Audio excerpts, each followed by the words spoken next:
Law is a genre of rule of conduct, and it is a set of regulations in a country or community that regulates member action and is enforced by the enforcement of punishment.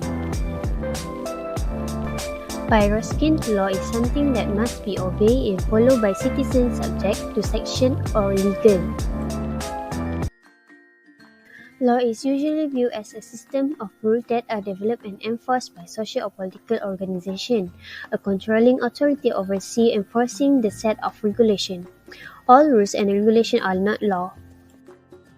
There is a lot of pages are related to law as a legal profession, education and ethics for an overview of legal education and a fundamental framework. There is another term to describe law. The term Sharia is used in Islam to describe Islamic law. In addition, there is Jewish law, Talmud, and Midrash.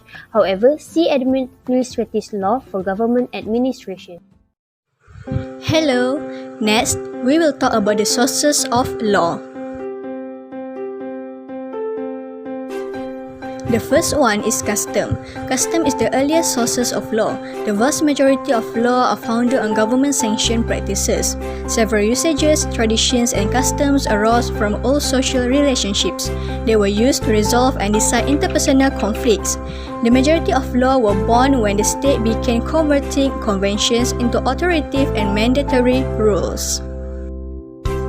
The custom was the major source of law in Malaya prior to British arrival in 1786. Customary law, however, is not universally accepted. Following independence, all states significantly expanded and institutionalized the role of Islamic law and Malay adat through Sharia enactments and other legislations.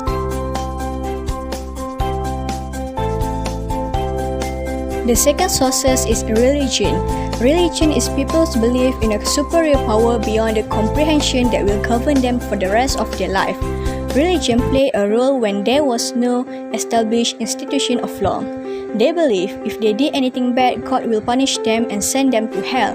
But if they did something nice, God would reward them with a seat in heaven. For example, Islam's religious law is seen as an expression of God's command to Muslims, and it consists of a set of requirements that all Muslims are required to follow as a result of their religious beliefs. In the Muslim world, alcohol and other intoxicants are prohibited in the Quran. People used to drink alcohol before the arrival of Islam, hence it is forbidden to do so now. Many Muslim states have since made this principle a law by enacting legislation. Because it contains all of God's essential commands and commandments, the Quran is the primary source of Islamic law.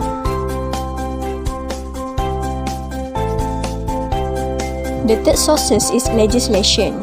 The primary source of law is the legislation. It is the process of a legislature, parliament or other governing body enrolling, enacting or promulgating a law. The federal constitutions are in charge of these laws. Supreme and subordinate legislations are the two sources of legislation that exist. Supreme law refers to legislation enacted by the state's sovereign power. Meanwhile, subordinate law refers to legislation enacted by a body other than the state's supreme power. Under the subordinate legislation, there are 5 laws, which are autonomous law, judicial law, local law, colonial law, and executive-made law.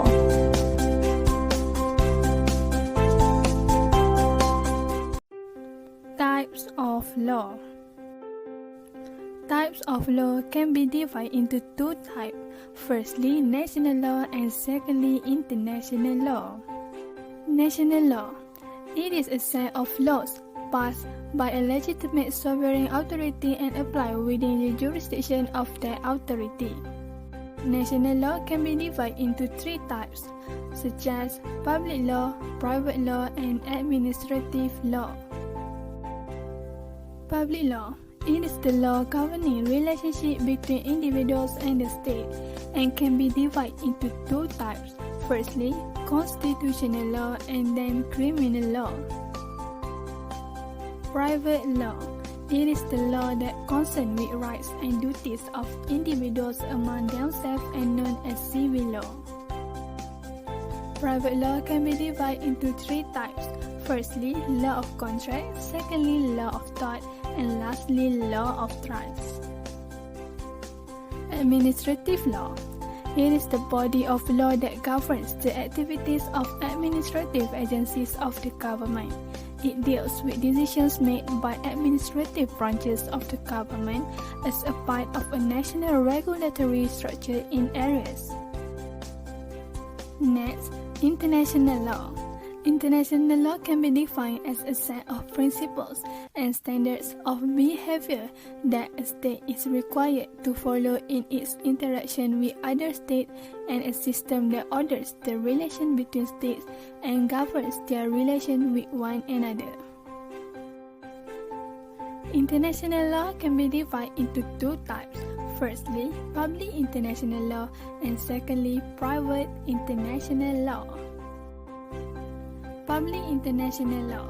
It is the law governs state and international organizations and establish norms that apply to all of humanity, while private international law is laws relates to individuals governed by different laws and developing and governs the interaction between citizens or private entities of various nations.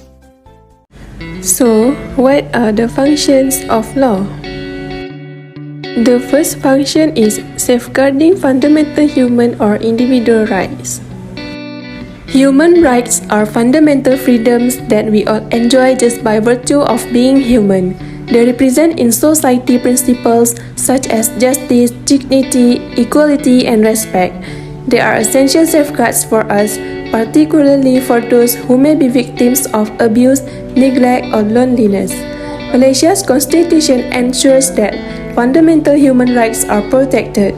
The right to free speech, as well as the prohibition of slavery and the treatment of those who are receiving treatment, are among them.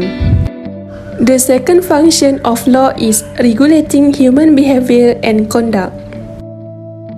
As a result, the objective of law is to control the subset of human behavior that accounts for behaviors directed at others, and it is concerned with social interaction and culture, as well as ethics, social environment, authority, persuasion, and coercion. The legislative, for example, can either increase or reduce the number of options available to people to meet their desires by imposing levies or providing subsidies.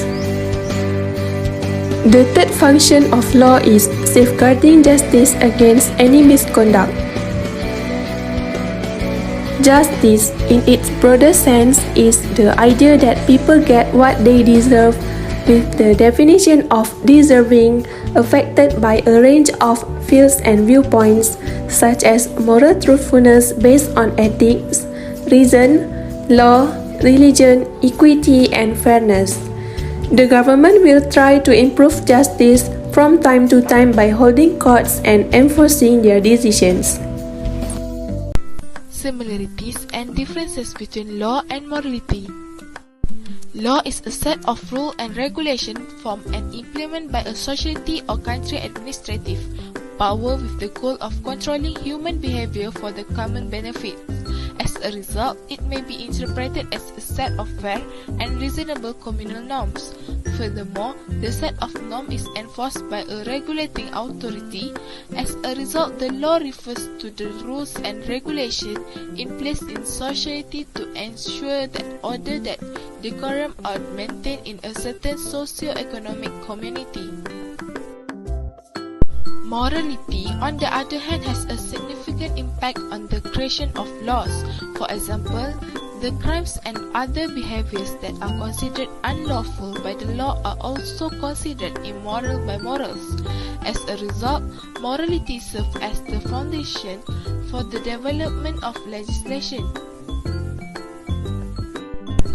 The similarities between law and morality are morality has an impact on the law because it provides ethical justification for why some behaviors are considered forbidden by law. As a result, morality serves as the foundation for a country's ideal set of laws. Furthermore, morality tries to raise people's moral standard, whereas the law's primary goal is the same. Definition of the differences between law and morality.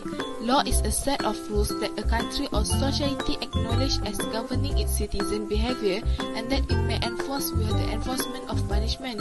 Morality, on the other hand, is a system of ethical rules that determine what is morally proper and bad. This is the primary distinction between law and morality. Law is implemented by the ruling bodies of a country, state and society, but there is no such authority to impose moral norms. Nonetheless, people who are educated by religious teaching and social ethics adhere to them. As a result, there is a distinction between law and morality. The conclusion is, the rules that determine the right of parties in a lawsuit by a judge applying applicable legislation or legal principle to the fact of the case that the jury has concluded to be factual. The ultimate judgment or decree issued by a court is based on the jury decision. After sufficient facts have been proved, legal principles constitute the foundation for a judgment in a case tried without a jury or with an advisory jury.